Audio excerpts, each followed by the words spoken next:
3 entrées très intéressantes sur lesquelles je vais pointer le doigt très vite, très rapidement, parce qu'elles m'interpellent aussi. Commencer par mettre en œuvre les lois que nous avons. Oui, bien sûr. En même temps, se demander pourquoi ces lois que nous avons prises, on a du mal à les appliquer. Donc c'est pas simplement un problème d'exécution, c'est aussi un problème de conception même de la loi. Les lois ne sont pas accompagnées d'études d'impact en amont, elles sont faites parfois n'importe comment, il faut le dire clairement, d'accord, et donc elles sont inapplicables. Et on s'aperçoit qu'elles sont inapplicables une fois qu'elles ont été votées au Parlement. Donc il y a un gros travail d'ingénierie institutionnelle en amont pour savoir, avant de faire une loi, de bien la faire, de la faire correctement et d'examiner les conditions de son effectivité possible. C'est un gros travail, c'est un gros chantier, mais qui est essentiel. Deuxième question, deuxième chantier qui est important que tu soulèves et qui est très juste, la question de l'appropriation. Et je l'ai vu là, ça me fait écho à des BET et des travaux qui sont faits par les bureaux d'études, notamment avec les administrations publiques, et tu dis une chose très très juste, que les administrations publiques ne profitent pas de cela. Ne profitent pas de ce moment de réflexion pour précisément qu'il puisse y avoir un transfert de savoir-faire. J'ai eu l'occasion de le voir, notamment dans la réalisation des plans de développement régionaux, les PDR actuellement. Ils ont été confiés à des bureaux d'études, et on s'aperçoit qu'en bout de chemin, un an et demi jusqu'à 2 ans, le transfert de savoir-faire, ceux qui connaissent le plus les problématiques de développement régional, c'est plus le bureau d'études que les administrations qui sont supposées de même mettre en œuvre les politiques de développement régional. Parce qu'il n'y a pas eu d'accompagnement, parce que même les bureaux d'études, c'est eux qui font parfois la concertation. Donc il y a un défaut énorme. C'est eux qui font la concertation avec les acteurs pour récolter l'information sur le diagnostic et tout ça. Bon, il y a des gens ici qui savent ce que c'est. C'est vraiment quelque chose de... Donc l'administration devient quoi? Elle devient une espèce Elle fait de la commande, elle fait de l'administratif pur, alors qu'elle a des compétences, de par la loi, qui normalement la place dans une situation où elle devrait avoir des visions, développer une vision, développer un argumentaire, une capacité de challenger, de négocier. Donc là, c'est un vrai problème là, sur les conditions aussi de transfert de savoir-faire quand on fait appel au savoir extérieur, qui existe dans tous les pays du monde, mais simplement, qu'est-ce qu'on en... Je suis d'accord, l'évaluation, il faut que ça devienne un sujet public. Il ne faut pas simplement que ce soit un thème d'affichage. Parce que l'évaluation, on en parle depuis longtemps. On a fait un rapport, nous, ici, dessus, en 2004. Je ne connais pas beaucoup de ministres ou de membres du gouvernement qui sont prêts, il faut le dire clairement, et qui accepteraient de voir évaluer leur stratégie de manière indépendante et externe. Donc, il faut introduire la clause d'évaluation dans l'ensemble des stratégies, qu'elle devienne une clause obligatoire et juridique. Et faite de manière externe, et que ça devienne quelque chose de normal, dans le cycle normal, et non pas qu'on dit ouais, nous-mêmes on fait notre auto-évaluation. Non, vous pouvez la faire l'auto-évaluation, mais toutes les stratégies sectorielles qui prennent de l'argent dans le budget de l'État, il faut qu'elles puissent être soumises de manière régulière à une revue, sinon à une évaluation de manière externe et de manière indépendante. Et ça, c'est effectivement un élément très important pour la confiance interpersonnelle, je pense, c'est fondamental. C'est la question de la citoyenneté, en fait. Quand tu dis familial et religieux d'un côté et la citoyenneté, c'est le contenu qu'on donne à la citoyenneté, qui est effectivement vraiment problématique. Et moi, dans la confiance interpersonnelle, ce qui me paraît être encore plus problématique, c'est que cette confiance interpersonnelle, effectivement, on le voit, elle recule, mais elle n'est pas supplantée, contrairement à ce qui se passe dans les pays développés, par une montée de la confiance impersonnelle, qui est elle-même incarnée par les institutions. Les institutions, c'est quoi finalement? Les institutions dans un pays développé, ce sont des grosses machines qui fonctionnent à la généralité et à l'impersonnalité. D'accord? Je vais à un commissariat de police, je ne connais pas le commissaire, je ne connais pas son oncle, il ne connaît pas ma tante, je ne connais personne, je suis un citoyen, je fais la queue, je dois avoir droit à mes papiers, à tout. Je n'ai pas besoin de connaître. Au Maroc, on a une baisse de la confiance personnelle qui n'est pas supplantée par une montée en charge de la question institutionnelle parce que les institutions n'impriment pas. Donc là, c'est ce paradoxe qui est vraiment problématique chez nous. Enfin, je ne sais pas si c'est culturel, mais bon. Le capital humain, je pense que c'est très bien, mais on reviendra tout de suite. L'eau. Tu as posé la question de l'eau. Évidemment, elle est centrale, on la partage tous. Mais là aussi, quand on dit l'eau, on ne va pas redire ce qu'on a déjà dit pendant 25 ans. Ça fait 25 ans qu'on parle de l'eau, qu'on dit que c'est une priorité au Maroc. Il faut qu'on questionne les outils institutionnels que nous avons mis en place concrètement et la valeur ajoutée de ces outils dans la mise en place de la politique de l'eau. Nous avons des outils institutionnels qu'on met en place. On n'a jamais fait l'évaluation de la manière dont on gère la politique de l'eau au Maroc. Regardez les commissions interministérielles. Alors, je suis encore comme toi là maintenant. Je ne parle même pas des choix. Je parle de ce qu'on a dit. Qu'est-ce qu'on a mis en place comme mécanique institutionnelle et est-ce qu'elle marche? Quand on regarde là-dessus, vous allez voir que tout ce qu'on a mis en place comme dispositif, il ne fonctionne pas. Concrètement, ça veut dire quoi? Qui sont dédiés à la coordination de cette politique, qui rassemble au Maroc 7 ministères. Ils ne tournent pas, ils ne se réunissent pas, ils ne fonctionnent pas, ils ne produisent pas. Ils attendent un discours pour se réunir en urgence et prendre une décision dans l'urgence. Donc c'est un mode de fonctionnement aussi qui est défaillant, au-delà des choix.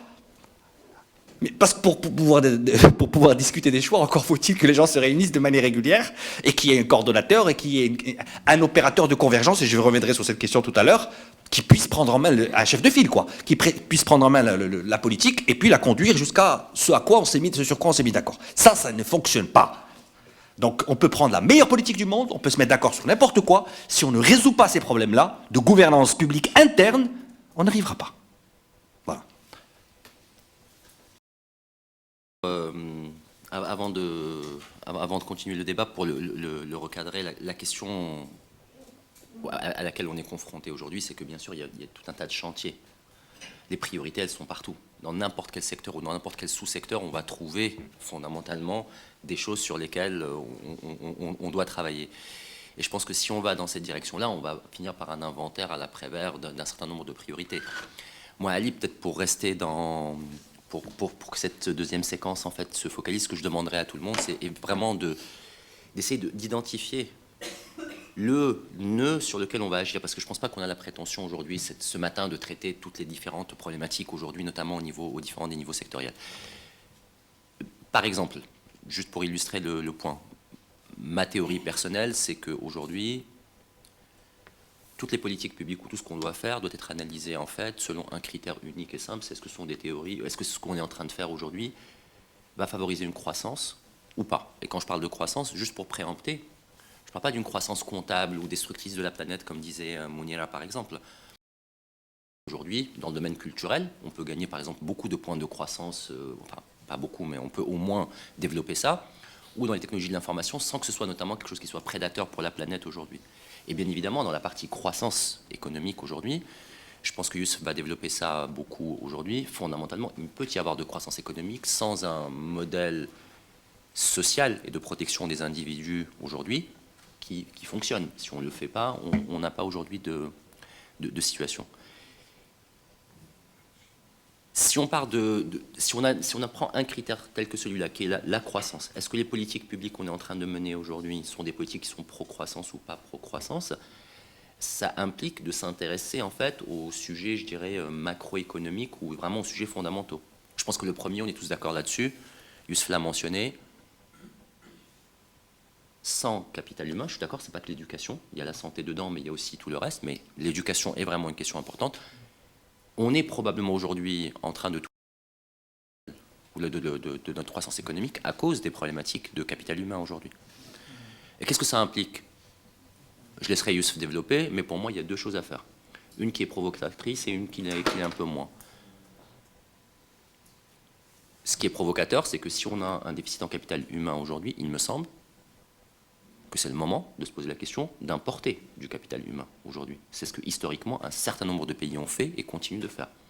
Parce que les problématiques éducatives se traitent sur le temps long aujourd'hui. Et c'est choquant parce qu'effectivement on a du chômage, on a des gens qui cherchent de l'emploi aujourd'hui, mais il ne faut pas s'interdire d'aller rechercher des gens aujourd'hui qui vont apporter ce capital humain qui manque. Ou peut-être un peu plus provocatrice, c'est que, pardon Youssef, mais je pense qu'on n'est pas à l'échelle sur la question éducative. Aujourd'hui, l'urgence, c'est qu'il faut absolument avoir une révolution éducative qui doit mobiliser tout le monde aujourd'hui. Parce que ce n'est pas une question de pourcentage de PIB. Comme on a dit, il faut revenir aux chiffres. Hein. Le Maroc, c'est 100 milliards de PIB. Si aujourd'hui on prenait la moitié du PIB du Maroc, deux fois le budget du pays, ça ferait combien? 50 milliards de dollars qui seraient investis dans l'éducation? Est-ce que vous savez combien la France a investi l'année dernière dans son éducation? 150 milliards d'euros en 2016, avec déjà un capital qui est largement supérieur au nôtre, c'est ce qu'ils investissent aujourd'hui. Ils investissent dans leur éducation, aujourd'hui, uniquement, plus que ce que 50 milliards, et ils vont continuer à investir. Donc pour que nous, on revienne à l'échelle, il faut avoir une mobilisation éducative, c'est-à-dire non seulement, effectivement, que l'éducation soit prioritaire au niveau du budget de l'État, bien évidemment, mais ça va aller au-delà de tout ça. Ça implique que nous tous, dans cette salle-là, aujourd'hui, il va falloir qu'on trouve des façons de devenir éducateur, de devenir enseignant. Il va falloir penser à des modèles intelligents de services civiques éducatifs où les gens vont aller dans les écoles, où tout le monde va devoir se mobiliser pour le faire. Et pour ceux qui douteraient de la faisabilité, c'est juste une question de moyens et de volonté. Cuba n'est pas devenu un pays avec un niveau de scolarisation extrêmement élevé. La Russie a fait la même chose en 1917. Il est possible de décréter une mobilisation éducative et il est possible d'y arriver en l'espace d'une génération aujourd'hui. Alors ça impliquera des choix forts et je laisserai Youssef se développer, mais je serai encore plus radical que si ce problème-là, aujourd'hui, on ne le traite pas, il n'y a pas de problème. Le deuxième gros sujet sur lequel il me semble qu'il faut qu'on soit conscient de la mesure, c'est que, de l'état de la situation, il faut mettre les Marocains au travail. On est en train de parler aujourd'hui d'un pays avec 3% de taux de croissance, un PIB de 100 milliards, mais est-ce que vous savez qu'aujourd'hui, le taux d'emploi au Maroc, de manière générale, il est à moins de 40%? J'ai noté le chiffre. 0,8% au total en baisse aujourd'hui. Et si on va dans l'urbain, 35%, il ne faut pas être stupide. Elles s'occupent des enfants, elles produisent un certain nombre de services et de biens à forte valeur ajoutée. Mais d'un point de vue monétaire, elles ne contribuent pas aujourd'hui. Il faut qu'on arrive à remettre les Marocains au travail aujourd'hui. Qu'est-ce que ça veut dire? Ça veut dire bien évidemment qu'il faut que le taux de croissance, puisqu'on sait que l'économie du Maroc aujourd'hui ne va pas créer il n'y aura pas de création d'emplois à moins de 2,5% de croissance aujourd'hui. Donc si on veut véritablement mettre les Marocains au travail, il faut mettre de la croissance. Mais ça veut dire aussi qu'il faut qu'on s'intéresse à des programmes d'emploi publics aujourd'hui qui vont pouvoir accélérer la mise au travail des personnes. Et ça, ce que ça demande, c'est là où je rejoindrai peut-être, je laisserai certainement Najib développer le sujet, c'est que ça nécessite une mobilisation aujourd'hui autour de ce sujet-là. Mounira, je crois que tu disais toi-même aujourd'hui, le danger numéro un qui nous guette aujourd'hui, c'est la déconnexion entre ce que dit le discours politique ou le discours aujourd'hui du Maroc et ce que les gens en perçoivent. Mais si on ne dit pas la vérité, ou d'où l'abstention, et ce que disait aussi, je crois, M. Saboni, c'est que cette réalité qui est qu'aujourd'hui, on est un petit pays aujourd'hui de 100 milliards de PIB, qu'effectivement nous produisons relativement peu et qu'il faut décréter une mobilisation générale, ça implique aussi une forme d'appropriation. Et donc, il faut commencer peut-être par tenir aux gens un langage de vérité. Quel ministre de l'économie aujourd'hui va pouvoir aller, mais va aller à la télévision pour dire aux gens, à tout le peuple aujourd'hui, la réalité des choses? Que ce soit sur du point de vue éducatif, ce que disait Youssef aujourd'hui, les enfants de Marocains aujourd'hui sont analphabètes quand ils sortent de l'école primaire, largement aujourd'hui. Qu'on ne travaille pas suffisamment. Et que donc il va falloir tous s'y mettre aujourd'hui pour essayer de générer un effet d'appropriation. Donc il y a ces conditions-là. Et le dernier chantier, je vais laisser peut-être, ça je ne vais pas en parler, mais bon, il y a un chantier qui est institutionnel, on va dire, aujourd'hui. Il y a peut-être, comme disait Monsieur le Ministre, évidemment, il y a des choses sur lesquelles on peut agir rapidement. On peut identifier un certain nombre de contraintes faibles. Et l'avantage, il me semble, ce que nous, on oublie tous aujourd'hui, c'est que, quelque part, la révolution technologique nous donne un certain nombre d'atouts aujourd'hui pour essayer de traiter ces problèmes-là. Nous, au Maroc, on est quand même les champions de « Ah, c'est trop compliqué, c'est impossible, c'est culturel, les Marocains, ils sont comme ci, les Marocains, ils sont comme ça. » Non, les Marocains, ils ne sont pas comme ci ou comme ça. Les Marocains, c'est des êtres humains, ils réagissent au système et aux incitations dans lesquelles ils sont. Et tout un tas de sujets, aujourd'hui, on peut les traiter. Vous voulez éliminer la petite corruption aujourd'hui au Maroc, je te donne juste un exemple. Parce qu'on a décidé que c'est pas très compliqué. En 4 ans, on peut avoir éliminé la petite corruption. Aujourd'hui, c'est simple, il suffit de faire en sorte que plus aucun Marocain ne soit jamais en contact avec aucun membre de l'administration aujourd'hui. Supprimons le muqatta'at, ça pourrit la vie des gens, ça sert à rien. On peut le faire avec un véritable chantier aujourd'hui de e-government, aller demander à un Finlandais, aller demander à un Danois, ou même aujourd'hui, vous voyez ce qui se passe en Inde, typiquement. Il n'y a aucune raison de ne pas dématérialiser complètement ces services-là. Si, il y a des raisons que tu n'as pas posées, parce que la muqatta'at a une autre fonction que celle qui est... Oui, j'ai bien compris. Non, mais allez, ce que je dis, c'est que à chaque fois, sur toutes les petites contraintes qu'on identifie aujourd'hui, il y a des solutions. D'accord ? La question, pour revenir... Qui nécessite quoi, en fait, fondamentalement ? Najib va en parler, je vais laisser ça, ou là, je pense l'Arabie, qui sont la volonté, aujourd'hui, mais ça pose aussi la question des gens qui vont le faire. Parce que quand on tourne... Pourquoi est-ce qu'on n'applique pas les lois ? Pourquoi les lois sont mal faites, etc. On revient à quoi, fondamentalement ? On revient toujours au même sujet, qui est la qualité, aujourd'hui, de l'administration publique.